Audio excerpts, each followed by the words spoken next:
Entonces, vemos que se ha descubierto cosas en el monte del templo.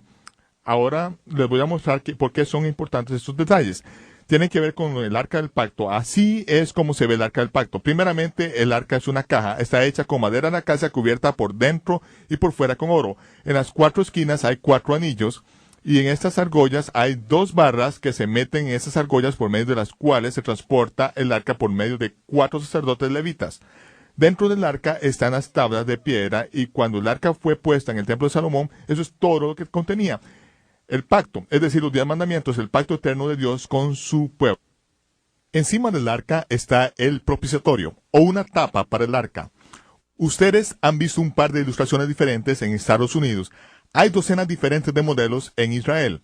Pero ahora que el arca fue encontrada, cuando sea revelada les podemos mostrar cómo era. Primero que nada, la tapa, o el propiciatorio, calza perfectamente sobre el arca. Y los ángeles, en lugar de estar arrodillados por encima del arca, están de pie, con la tapa o el propiciatorio literalmente adherida a ellos. Y ustedes ven que cuando están de pie, literalmente son el apoyo, de modo que el propiciatorio nunca tocaría el suelo. Robert Benbow, judío británico, fabricante y descendiente de fabricantes de armas. Benbow, o hijo de Bow, quien tiene la espada de Salomón. La espada de Salomón fue fabricada por sefarditas o judíos españoles y en el mango muestra el arca del pacto con los ángeles de pie a cada extremo del arca del pacto con sus alas traseras extendidas sobre la parte del atrás del arca, unidas una con la otra, lo que literalmente forma, como pueden ver, el respaldar del trono de Dios. Sus alas forman como el respaldar del trono. Es literalmente el trono de Dios sobre la tierra. Cuando Dios le dijo a Moisés que le hiciera exactamente como yo le digo que la haga, entonces dijo, si lo haces así, me voy a reunir contigo cara a cara sobre el propiciatorio y hablaré contigo allí. Entonces Moisés se situaba delante del arca del pacto, la gloria de Dios caía sobre el arca del pacto y ahí entraba en comunión con Dios. Era delante del arca del pacto que cada año el sumo sacerdote en el día de expiación se presentaba delante del arca, llevando un recipiente con brasas lleno de incienso tomado del altar del incienso, y el humo subía y completamente cubría el propiciatorio, de modo que el sumo sacerdote no fuera cegado o matado. Entonces, la nube del incienso cubría el propiciatorio, y el sumo sacerdote se presentaba delante del arca del pacto, luego rociaba la sangre en el lado derecho o el extremo oriental del arca del pacto, siempre sobre el extremo oriental del arca del pacto. Durante miles de años, siempre sobre el lado este, nunca en el extremo oeste. ¿Por qué? Nadie podía responder eso, pero cuando el sumo sacerdote se presentaba frente al arca del pacto, no le desobedecía a Dios. Tenía que seguir sus instrucciones al pie de la letra, porque era una práctica, un oráculo viviente que el sumo sacerdote se le había mandado que ejecutara, y se hacía solo un día, en el día más solemne, el del año Yom Kippur, en el cual aún hasta el día de hoy nunca comemos, no bebemos, no nos lavamos los dientes, ni siquiera nos enjuagamos la boca en ese día. Durante 24 horas simplemente ayunamos y afligimos nuestras almas ante el Señor. Es una fiesta que tendrá un cumplimiento futuro. Ahora, quiero llevarlos al templo de Salomón, porque fue Salomón quien lo construyó para que habitara el arca de Dios. El arca descansaba en ese lugar. El domo de los espíritus está justo sobre la piedra donde está el lugar santísimo. Ahora quiero llevarlos allí para que vean esto. Esta es una vista desde arriba conforme se mira hacia la base. Ustedes verán las piedras sobre la cual está el domo de los espíritus. No está adherida a ella. Ustedes ven los pilares, las columnas allí, y quiero que vean una representación de... ¿Pueden ver el domo de los espíritus? Voy a quitar el domo y ven las 8 columnas. Quito las columnas y ven las piedras de la base. Quito la base y ahí tiene una piedra cuadrada, con 4 guías que la aseguran en su lugar. Eso es lo que estaba en el templo de Salomón, justo en el centro, en el lugar santísimo. Y esta es su posición en relación con las piedras de la base que se han encontrado en el monte del templo. Ahora, para entender esto, vamos a las Escrituras. Esto fue antes de que empezara la construcción del templo de Salomón. dice que Salomón formó una alianza con Faraón, rey de Egipto. La palabra alianza en hebreo indica un acuerdo secreto que tiene que quedarse entre familia. Por eso es que se requería que hubiera un matrimonio para mantenerlo como parte de los secretos de familia. Por eso es que Salomón tomó la hija de Faraón y la trajo a la ciudad de David, hasta que él terminara de construir su propia casa y la casa del Señor. Cada vez que se menciona su matrimonio con la hija de Faraón, habla de él con respecto a la construcción del templo. Eso es una clave muy importante porque esta alianza que hizo con Faraón, rey de Egipto, se debió a que la única maquinaria conocida en ese tiempo era la palanca. Y los egipcios eran expertos en construir usando la palanca y la tecnología del sistema hidráulico de arena. Por eso fue que Faraón hizo un trato con Salomón y Salomón se casó con los secretos de familia de la casa de Egipto. El tabernáculo en el desierto medía 30 codos por 10 codos y el lugar santísimo medía 10 codos por 10 codos, mientras que el templo medía 60 codos por 20 codos. Salomón lo hizo mucho más grande, 4 veces más grande que el tabernáculo del desierto. ¿Por qué? Debido a lo que estaba construyendo. Estaba construyendo una máquina para esconder el arca del pacto. El rey Salomón mandó a buscar a Hirán de Tiro, un experto para trabajar el bronce lleno de sabiduría y entendimiento. Hirán de Tiro es la persona a quien los masones llaman Hirán Aviv. Y en sus enseñanzas dicen que Hirán Aviv fue el primer masón. Fue quien construyó el templo de Salomón y entendía sus secretos. Es por eso que cuando uno entra en un templo masónico, nota que el cielo raso es negro con estrellas pintadas, indicando que hacían el trabajo de noche y todo el trabajo era secreto. Esa noche ustedes van a ver y entender cosas que ningún masón de 33 niveles se puede imaginar. Y yo lo sé, porque estuve en uno de los templos masónicos más grandes del mundo hace unas pocas semanas. Les conté que acababa de regresar de Israel y que ahora entendíamos algunas cosas del templo y quería discutirlas con ellos porque hay algo muy interesante en todos los templos masónicos. Hablamos de eso ahora porque Hirán fabricó 2 pilares de bronce, cada uno de los 18 codos de alto con 12 codos de circunferencia, e hizo 2 capiteles de bronce fundido que descansaban encima de estas columnas. Esos pilares son tan anchos que si tuviéramos 5 personas en un círculo tomados de la mano, apenas les darían vuelta.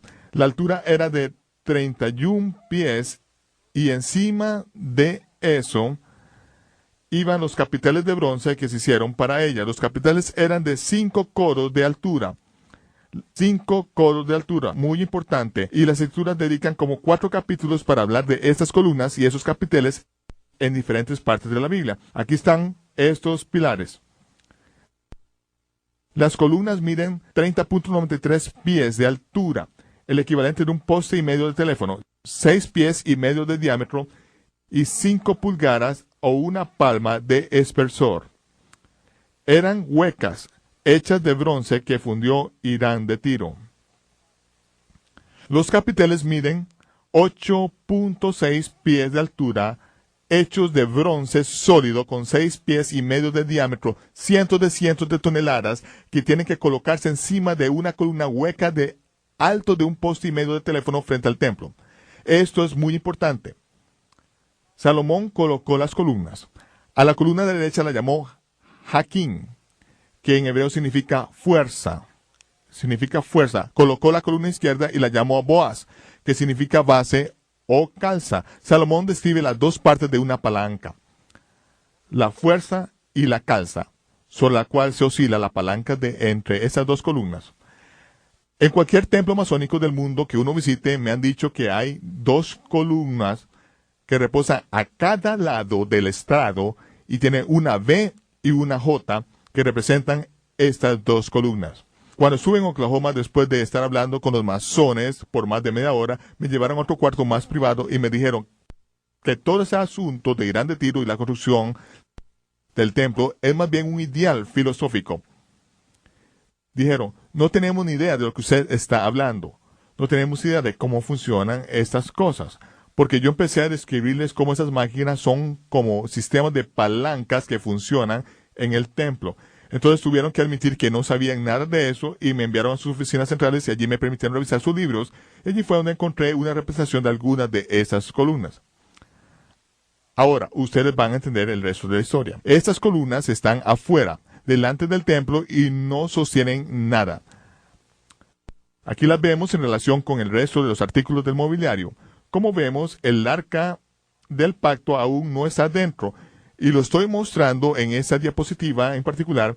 Dicen las escrituras que en el momento en que el templo fue dedicado, trajeron el arca del pacto del Señor a ese lugar y sacaron las barras de modo que sus extremos se veían fuera del lugar santo ante el oráculo, pero no se veían por fuera.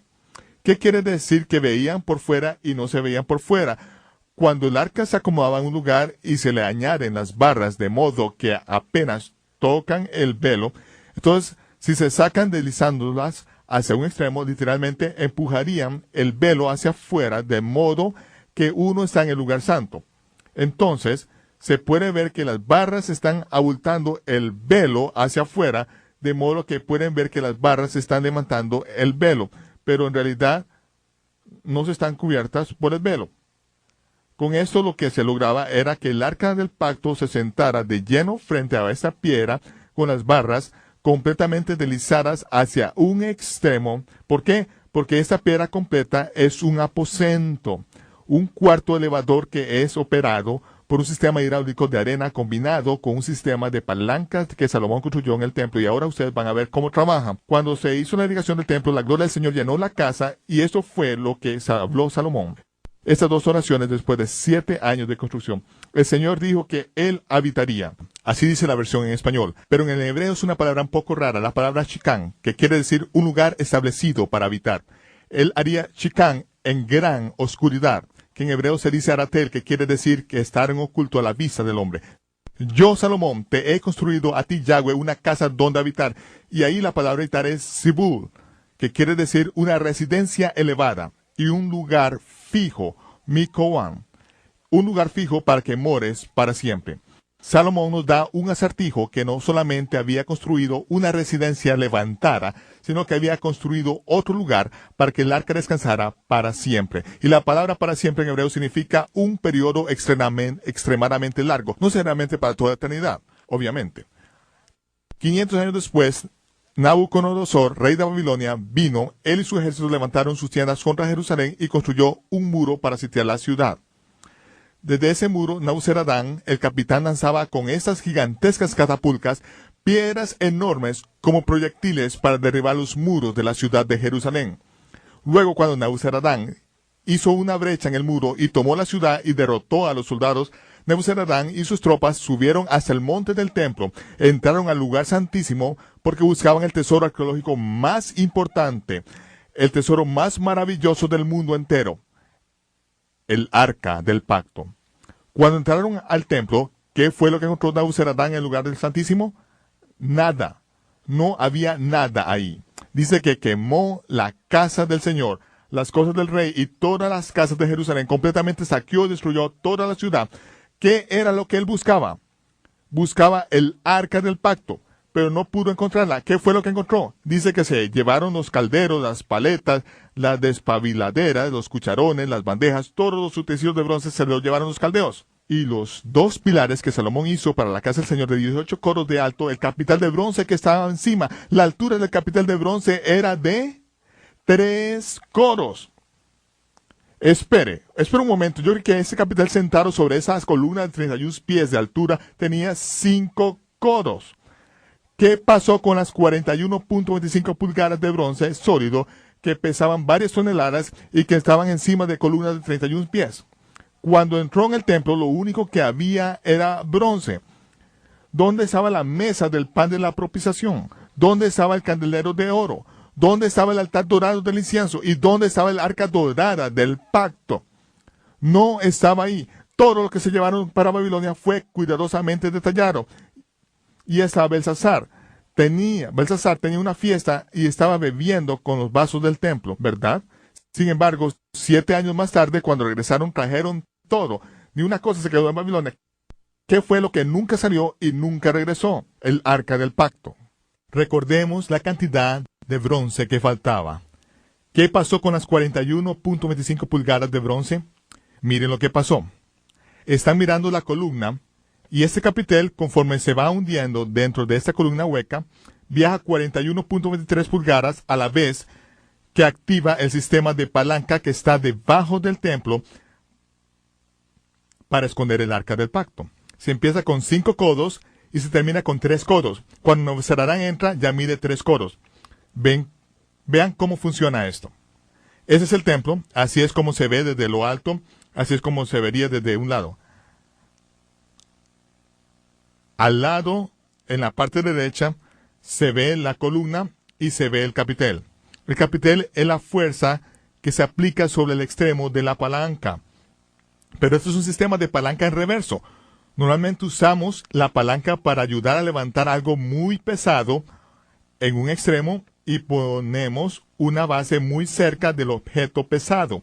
Y con una palanca larga levantamos el extremo de esa palanca larga a una gran distancia para levantar un objeto muy pesado, solo una corta distancia. Por eso es que es un sistema de palanca en reverso, por medio del cual tenemos un objeto extremadamente pesado, una fuerza increíble por un lado que solo va a mover 2 codos, 41.25 pulgadas, pero podemos medir exactamente qué distancia hay desde el medio de la columna hasta el medio de la piedra. Y sabemos que con una barra de 68 codos, si usamos una de 3.14 de largo total de la barra, podemos levantar un elevador en el otro lado hasta 8 pies de altura para subir el elevador para que el arca del pacto y la minora más alta calcen perfectamente. Vemos que las piedras claves del lugar santísimo son en realidad marcas para las cuales se requieren que 4 sacerdotes simultáneamente entren y se paren sobre esas 4 cerraduras de piedra, activando así el sistema de elevador. Ahora, si no tuviéramos un descargador, el peso de los capiteles que bajan inmediatamente lanzarían todo el elevador fuera del techo del lugar santísimo, lo cual habría sido muy malo como punto culminante en medio de la invasión de Nebuzaradán. Pero ya eso estaba pensado y resuelto, y entonces prepararon un sistema de descarga frente al elevador que desprende arena a una velocidad regulada que permite activar el pistón para que suba, y cuando el pistón sube, todo el cuarto del elevador se eleva hasta que queda en su lugar. Ahora, dice en 2 Macabeos capítulo 2, en el verso 2, que Jeremías y varios de los sacerdotes fieles siendo advertidos por el Señor en medio de una visión. Ahora, porque estoy citando Macabeos, no se espera que Macabeos sea parte de las escrituras, aunque fue parte original del rey Jacobo en 1611, pero fue eliminado muchos años después.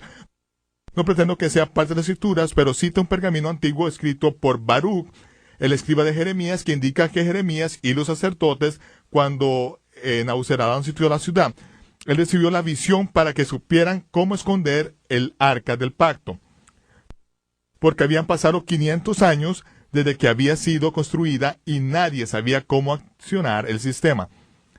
Entonces lo que pasó es que por revelación descubrieron que al golpear con mazos la base de estas columnas, se lograba que la arena saliera y todo el peso de los capiteles bajaría en los extremos de la palanca.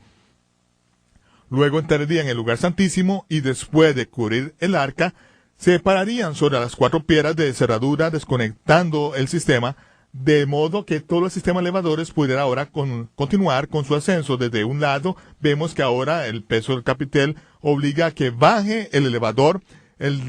Al desconectar la arena, el descargador hace que el pistón suba y ahora el elevador empieza su movimiento hacia arriba. Después del evento, ustedes pueden ver, al continuar mirando el monitor, que el capitel va a empujar una piedra que es del mismo tamaño de todas las otras piedras del monte del templo.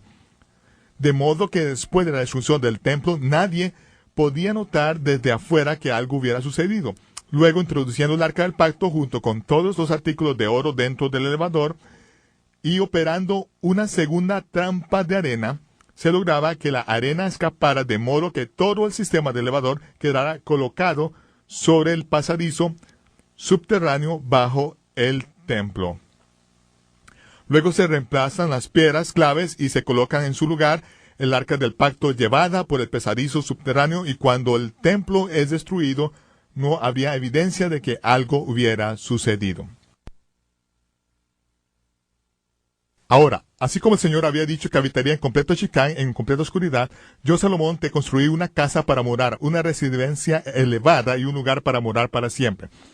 El arca del pacto y los otros artículos fueron sacados por Jeremías y fueron escondidos en una cueva.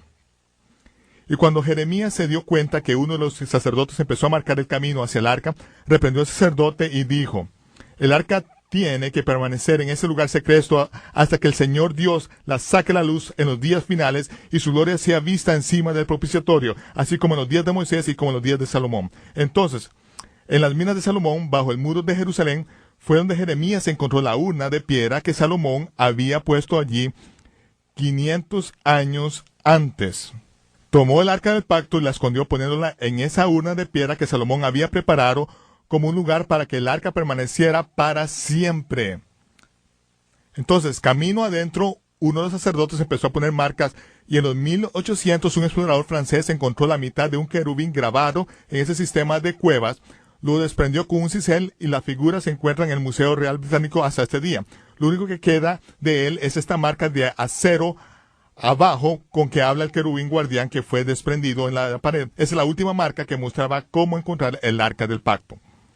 Esto es muy importante porque desde el lugar donde está la piedra en medio del templo, uno dibuja una línea recta en medio de las canteras de Salomón y nos lleva donde la urna de piedra fue enterrada fuera del muro norte de la ciudad de Jerusalén.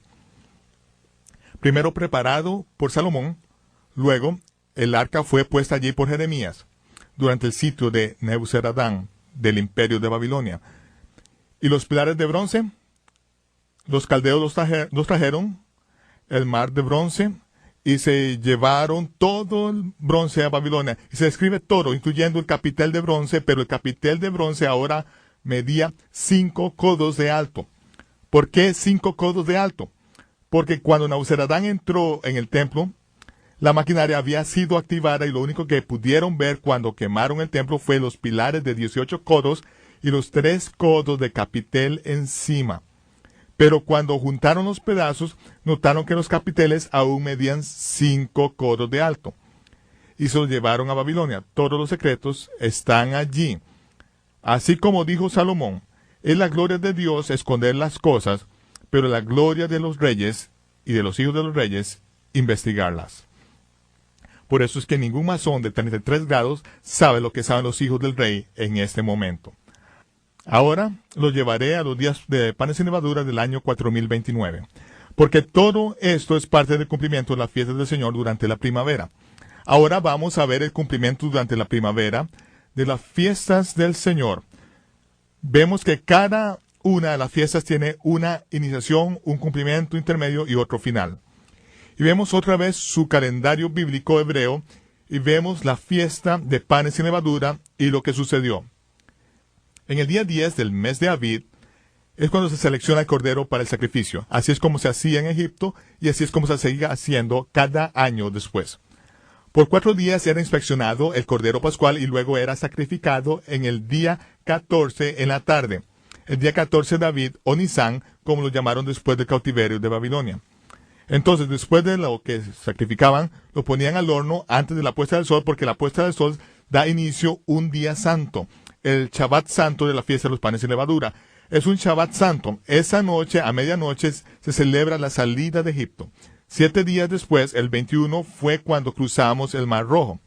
Y también, de acuerdo con Levítico 23, ese también es otro Shabbat santo. Un Shabbat santo al principio, otro Shabbat santo al final, y siempre va a haber un Shabbat semanal dentro de esos 7 días. El día después del Shabbat semanal siempre será el día de la ofrenda, el día de las ofrendas de los primeros frutos. Desde el día de los primeros frutos se cuentan 50 días y ello nos lleva al día santo de Shavuot o Pentecostés. Pentecostés significa 50. El día 50 desde el día de la ofrenda de los primeros frutos. Y esa es la fiesta que finaliza la fiesta de la primavera. Ahora quiero llevarlos a Jerusalén en el año 4029. Esos son los ensayos, los Mikra, que habían estado sucediendo durante cientos y miles de años. Es en el día 10 del mes de Abib que el sumo sacerdote estaría en el monte del templo, salía del monte del templo, y conforme salía del monte del templo, dejaba tras de sí sacerdotes de Israel, Cohenim, parados en fila hombro a hombro, con grandes hojas de palma, de dentro de 10 a 12 pies de largo en sus manos, y hacían un camino para él hasta la puerta norte de la ciudad de Jerusalén. Esto se hacía para facilitarle cuando salía por el muro de la ciudad para ir a Belén a seleccionar un cordero pascual, y cuando regresaba, el sumo sacerdote podía hacerlo por el mismo camino sin que nada interfiriera con su paso. Y cuando salía por la puerta norte, dejaba varios cientos de sacerdotes allí con las palmas en sus manos, y luego llevaba una pequeña compañía hasta los estados de las ovejas de Belén, donde se criaban y se preparaban todos los corderos para el monte del templo, y esperaban para que él seleccionara el cordero pascual más perfecto que iba a representar a todo Israel. Aunque miles de corderos pascuales se sacrificaban cada año en el monte del templo.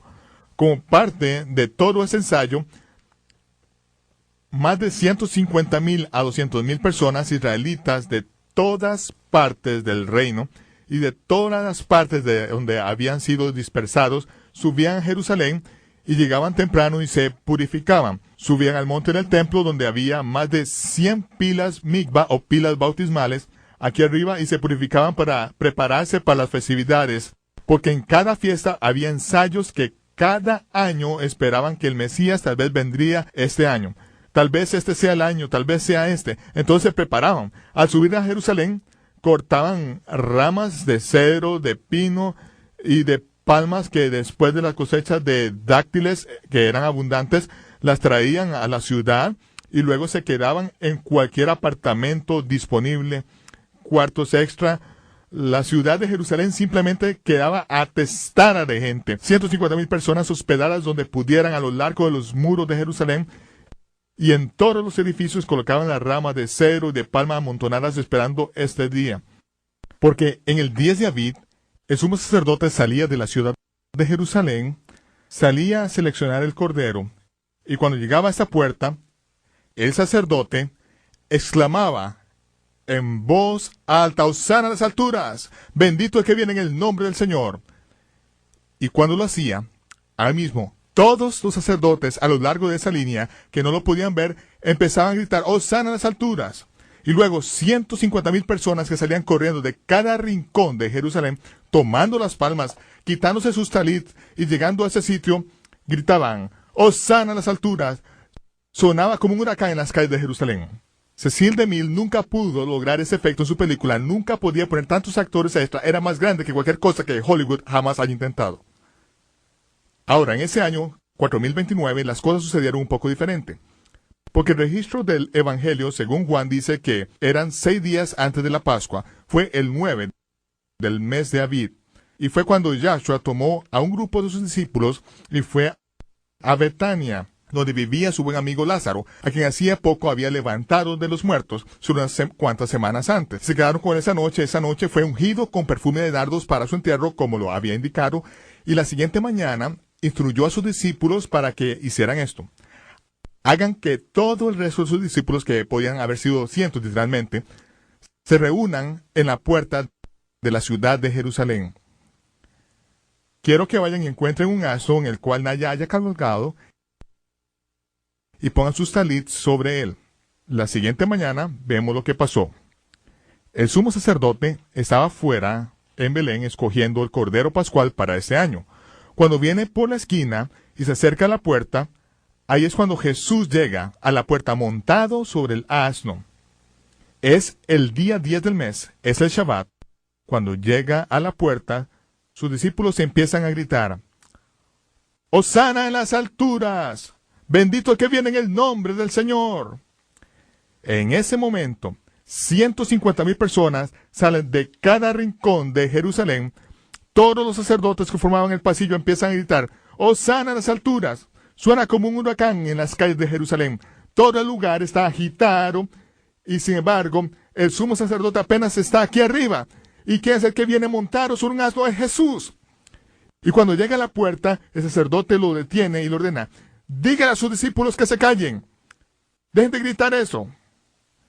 Y Jesús dijo: «No lo haré, no lo haré. Si es necesario que las piedras griten, las piedras gritarán. ¿Por qué? Porque ese es el día en que se cumple el Mikra. Ese es el día para el cual ustedes han venido ensayando año tras año, siglo tras siglo. Es el día que el Cordero Pascual, que había nacido entre las ovejas de Belén 30 años antes, el Cordero de Dios, que quita los pecados del mundo, hizo su entrada triunfal en Jerusalén. Ustedes lo han estado practicando. Ese es el día. Si las piedras tienen que gritarlo, así lo harán, porque es el día que se cumple el Mikra. Eso seguirá y nadie lo puede detener. Las fiestas del Señor se cumplirán. Y luego vemos que conforme avanza por el sendero, los sacerdotes, quienes están ondeando sus palmas y gritando, Hosana en las alturas, Hosana en las alturas. Y luego ven, es un asno, es un asno, es un asno. Y luego ven, es Jesús sobre un asno. Y en un Hosana en las alturas, nada va a detenerlo. Y cuando pasa al frente de ellos, se llena toda la calle tras de él, con todos moviendo sus palmas y diciendo, Hosana en las alturas. Y no hay nada que pueda hacer, porque los 150,000 personas no se van a detener. ¿Por qué? Porque se están cumpliendo las fiestas y nada va a impedir que las fiestas del Señor no se cumplan. Dios está a cargo del universo. Él había planeado esto y su ensayo ahora se está cumpliendo hasta el día, la hora, el momento exacto en cada detalle. Y luego cuando llega al monte del templo, donde el Cordero Pascual se queda para ser examinado por todos durante los 4 días siguientes, vemos cómo se registran los evangelios, cómo los fariseos, los saduceos, los herodianos, los líderes religiosos y civiles, día tras día, durante estos 4 días, interrogan a Jesús tratando de encontrar alguna falla. Ahora estamos en el día 13 y al caer el sol se convierte en el 14. Y el 14 es el último día. Es un día de preparación y al salir el sol, la siguiente mañana, es cuando el Cordero Pascual es sacrificado y preparado para la Pascua, para la fiesta de panes sin levadura. Es después de la caída del sol que el Señor se reclina con sus discípulos, cena con ellos la última cena, y es en esa última cena que toma el pan y en las propias palabras de Melquisedec, que significa Rey de Justicia. Recuerden, fue Melquisedec quien al llegar a Jerusalén, cuando Abraham regresaba después de matar a los reyes, cuando había librado a su sobrino Lot de los reyes que se lo habían llevado cautivo, acababan de arriesgar su vida en una batalla de vida o muerte, y cuando Melquisedec salió de Jerusalén, trajo pan y vino. No registra todo lo que sucedió, pero sabemos que ahí mismo Abraham fue tan conmovido que apartó la 10ª parte de todo y se lo dio a Melquisedec, la 10ª parte de todo lo que había ganado al arriesgar su vida, porque estaba muy conmovido por lo que Melquisedec compartió. Fue en ese momento que Melquisedec tomó el pan, lo levantó en sus manos y dio esta bendición. Baruch atah Adonai Eloheinu melech haolam hamotzi lechem min haaretz. Bendito seas tú, Yahweh, Rey del universo, que haces producir pan de la tierra. Y tomó la copa y la bendijo. Baruch atah Yahweh Eloheinu melech haolam borei pri hagafen. Y fue Abraham que en cada Shabbat se la pasó a todo el pueblo siglo tras siglo.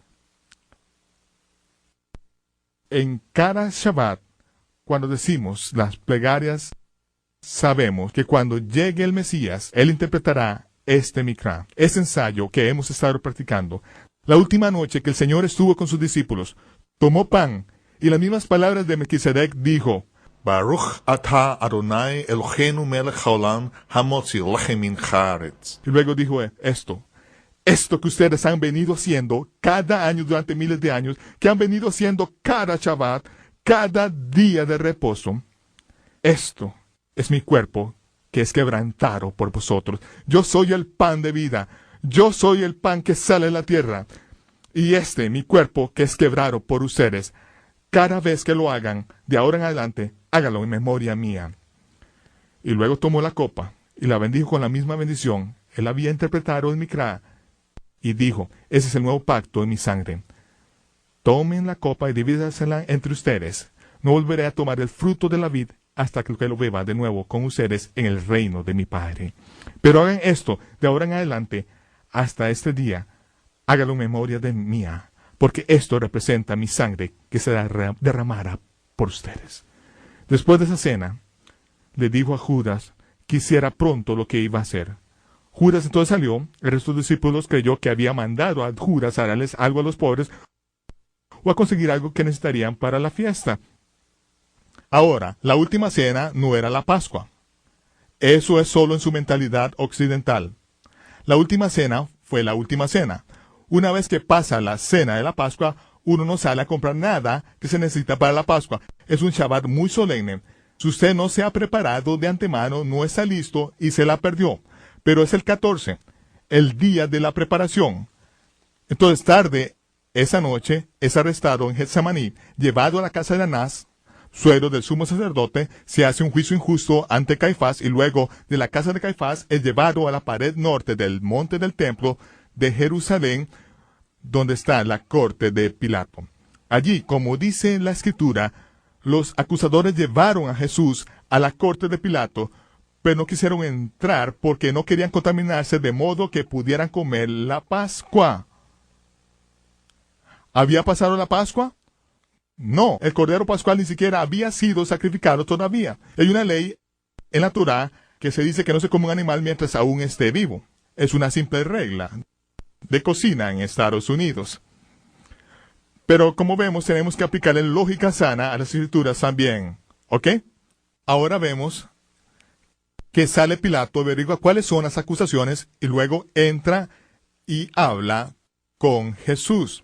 Y averigua que todo tiene que ver con la Torá y las leyes judías. Sale y dice, este hombre no ha hecho nada contra Roma. Luego trae más acusaciones. Pilato entra de nuevo y considera esas acusaciones y averigua que no tenía ninguna base. Salía, entraba. Finalmente entra y Jesús no le ayuda del todo. No le ayuda para nada para dejarlo ir. Y Pilato quiere liberarlo. No ve nada malo en lo que ha hecho. Y dice, por favor, ¿no se da cuenta de que yo tengo el poder para matarlo? Y Jesús dijo, tú no tienes ningún poder excepto el que Dios te da. Y en ese momento, suben escalofríos por su columna vertebral, sale de esa corte, su esposa sale y le dice, acabo de tener un terrible sueño acerca de este hombre, no tengas nada que ver con él es inocente. Pilato se lava las manos, y luego se va y se sienta en el trono. Ahora, cuando Pilato se sienta en el trono del juicio, es como cuando el juez golpea con el mazo de madera. Las siguientes palabras que salen de su boca son veredicto, es una ley. Y es en este preciso momento que se cumplen las palabras que habían estado siendo pronunciadas durante miles de años. Cada año, en este preciso instante, el sumo sacerdote estaba concluyendo su inspección de 4 días del Cordero Pascual. El sumo sacerdote, en este preciso momento, abrió la boca y dijo exactamente las mismas palabras que Pilato estaba pronunciando en ese momento. No encuentro falla en él. Pilato no está en control. Ahora, se lo llevan. Cuando se ve que no lo puede liberar, ordena que lo azoten, que se lo lleven y lo crucifiquen. Entonces lo sacaron de la corte de Pilato y cuando salían de la corte le ponen el madero del sacrificio en la espalda. Y ahora se contesta la pregunta, ¿qué había hecho Isaac? Tengo la madera del sacrificio en la espalda, padre, ¿dónde está el cordero? El padre Abraham le contesta, Dios mismo proveerá un cordero. Ahora, el cordero de Dios, con el madero del sacrificio en los hombros, sale por el mismo camino que el padre Abraham había llevado a su hijo 1000 años antes, sale por la puerta norte de la ciudad de Jerusalén, hasta el lugar de la calavera. Y es en ese lugar donde Dios había preparado un altar de piedra para su hijo, directamente bajo el lugar donde Abraham había preparado un altar de piedra y había atado a su hijo para sacrificarlo. Allí es crucificado en el monte Moriah, no sobre lo que fue una vez la cima, sino debajo de lo que una vez fue la cima. En el pico más alto del monte Moriah hasta este día es justo ahí. Pero este es el lugar donde fue crucificado. Y la hora en que fue sacrificados los corderos para la Pascua en el monte del templo, usualmente a plena luz del día, con el sol alumbrando sobre los tazones de bronce llenos con la sangre, se veía como relámpagos dorados que brillaban sobre el monte del templo, pero este año todo estaba oscuridad. No había gloria en el monte del templo. Y como dice la Escritura, cuando supo que su hora había llegado, dijo, tengo sed. ¿Qué era eso de que su hora había llegado? Cuando el sumo sacerdote sacrificaba el último cordero, que era el cordero pascual perfecto del sumo sacerdote, después de todo eso, en el monte del templo, cada año, el sumo sacerdote decía, tengo sed. Y le daban una bebida, entonces exclamaba esas palabras. Cuando el Señor supo que su hora había llegado, dijo, tengo sed. Le trajeron una esponja con vinagre, se la pusieron en la boca, se afirmó un poco sobre sus pies una última vez, y llenaron sus pulmones de aire, y en las palabras del sumo sacerdote que cada año se pronunciaban en ese preciso momento, cada año, durante miles de años, se exclamaba cuando se sacrificaba el Cordero Pascual, todo está consumado. Y inclinó la cabeza y entregó su espíritu. Dice la Escritura que la tierra tembló y las piedras se quebraron, y hasta el día de hoy esa grieta abierta por el terremoto aún está allí, extendiéndose por la tierra. Solo una señal se le da a esta generación perversa y adúltera. ¿Y cuál fue esa señal? La señal del profeta Jonás. Cuando murió, dice que los romanos trajeron una gran barra de hierro para quebrar las piernas de los que colgaban en la cruz, para bajarlos de las cruces antes de la puesta del sol, porque ese Shabbat era un día muy solemne. No era un Shabbat semanal, era el Shabbat solemne que iniciaba la fiesta de los panes sin levadura. Entonces el soldado llegó con esta mera barra y se acercó al primero. Todos se hacen a un lado. El gran soldado romano tomó la barra, le da con toda la fuerza por las piernas y le quiebra los huesos de abajo y se queda destrozados completamente. Ese fue el último aliento que pudo tomar porque ya no tenía huesos para apoyarse y respirar de nuevo. Entonces ahí se acabó. Sus ojos, yendo donde el siguiente, quiebra las piernas. Y luego cuando llega donde Jesús está colgado, se sorprende de que ya esté muerto. Entonces toma su lanza, se la clava en el costado, le abre el costado y sale agua y sangre. ¿Y qué pasó?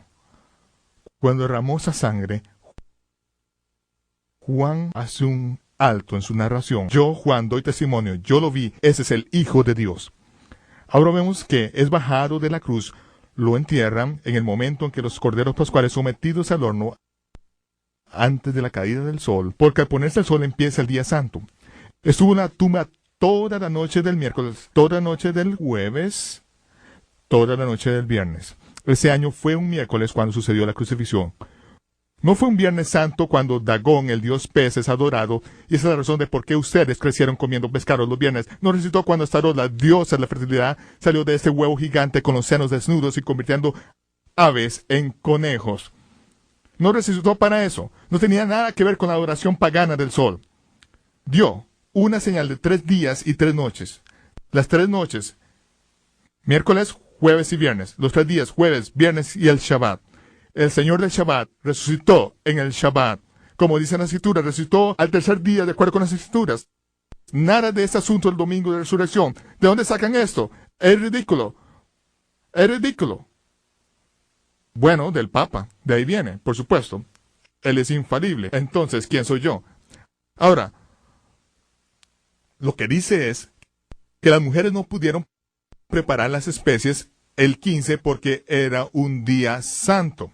Entonces, el viernes de la semana prepararon las especies. Luego descansaron durante el Shabbat semanal de acuerdo con los mandamientos. Y luego temprano, el primer día de la semana, llegaron a la tumba. Era temprano en la mañana y dice que aún estaba oscuro. Llegaron a la tumba, María llegó a la tumba y encontró que ya había resucitado. Entonces, antes de los servicios de la salida del sol del domingo de resurrección. Ahora vemos que cuando ella llegó, la tumba está vacía. Vio al jardinero y dijo, Señor, ¿dónde has puesto el cuerpo de mi Señor? ¿Dónde lo has puesto? Y el jardinero dijo, María. En ese momento, ella reconoció la voz del Señor, cayó al suelo y se acercó para agarrarse a sus pies, pero él se echó para atrás y dijo, no me toques, no he ascendido a mi Padre en los cielos. ¿Qué? ¿No había ascendido? ¿Qué quiso decir con no me toques? ¿No le dijo a Tomás, pon tu dedo en mis heridas, pon tu mano en mi costado? Lo que pasa es que ese era el día de la ofrenda de los primeros frutos. El sumo sacerdote tenía que estar encerrado por 3 días que precedían la ofrenda de los primeros frutos. ¿Qué trata esta ofrenda? Las escrituras dicen que cuando el Señor se levantó de los muertos, había otros santos en las tumbas que resucitaron y se aparecieron a muchos en las calles de Jerusalén. Fueron los primeros frutos cosechados de la tierra. Los primeros frutos, esa pequeña gavilla. Una gavilla, y ese es el sumo sacerdote que tomó esa gavilla y después de estar encerrado, tomó estos santos consigo, ascendió a los cielos ante el trono del Padre. Ellos constituyeron la gavilla mecida.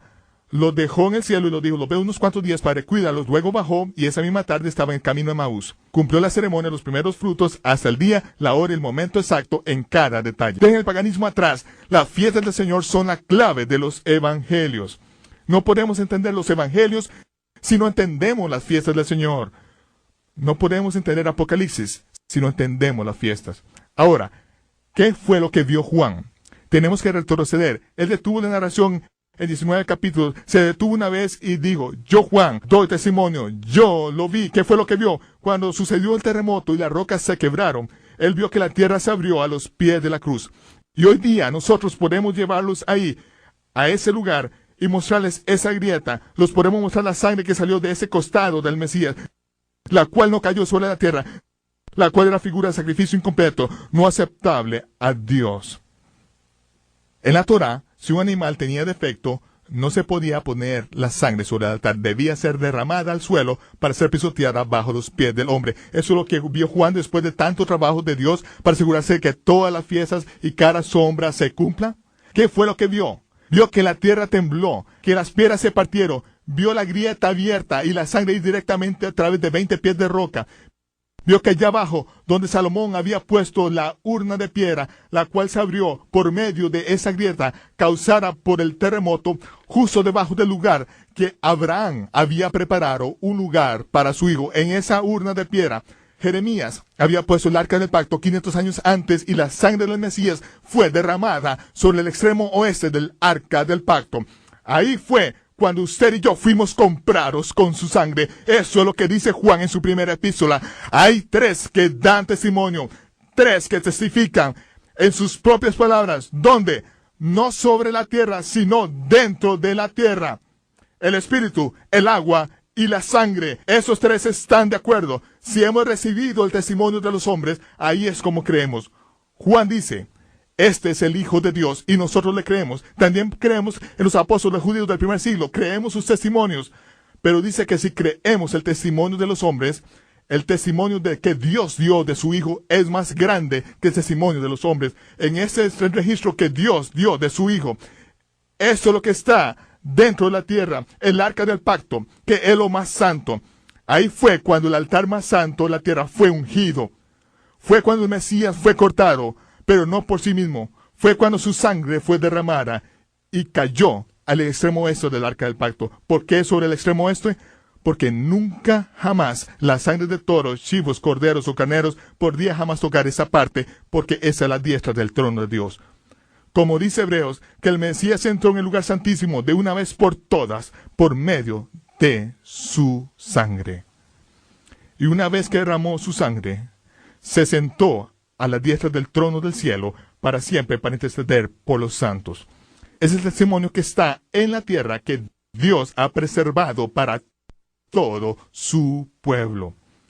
La ceguera que le pasó en parte a Israel para que los gentiles pudieran entrar en la fe ya casi se ha acabado.